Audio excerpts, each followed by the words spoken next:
So will the departure of Steve Bannon calm increasingly nervous investors? Back with us tonight is Jeff Bush with the Washington Update. It's great to see you again, Jeff. Welcome back. Thank you for having me. What is your take on what happened today insofar as it might either hurt or hinder the president's agenda getting through the D.C. roadblock that it's been up against? Well, I think Steve Bannon's departure, like so many things in politics, there's not 100% positive or 100% negative. On the positive side, the president should start hearing a more consistent position from his administration, and hopefully that will transition or translate into a consistent policy position for the administration.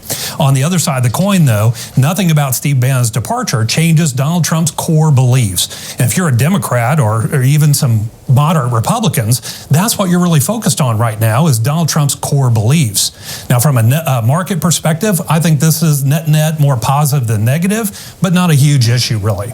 You know, let's broaden it out a little bit, if we might, Jeff, and talk about all of the turmoil that's been going on these past few weeks. Who said August was going to be a quiet month? It hasn't been. It never is.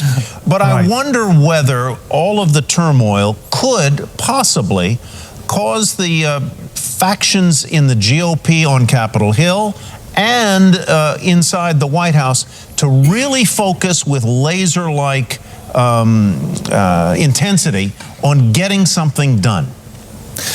Well, we talked about this Wednesday, really, in the sense that we expected a lot of volatility in the marketplace throughout September, and a lot of that volatility is going to be what we call politically induced volatility.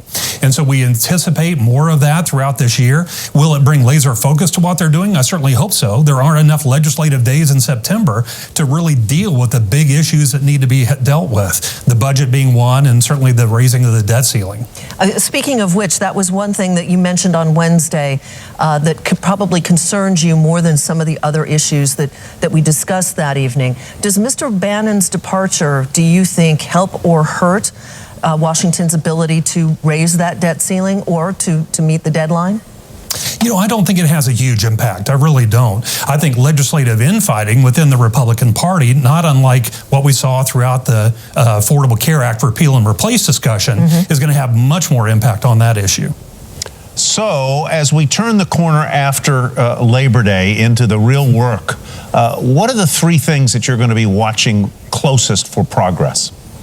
Debt ceiling, do we have a dialogue about that that's constructive and leading quickly to resolution on that issue? And how quickly are we moving budget issues through the legislative process? Remember, we have very few legislative days before the end of September, and so I don't disagree that the risk of a potential government shutdown, a short-term shutdown, continues to ratchet up a little bit as we move forward. Not really a Steve Bannon issue, again, more of a congressional issue. On that note, Jeff, thanks again for joining us.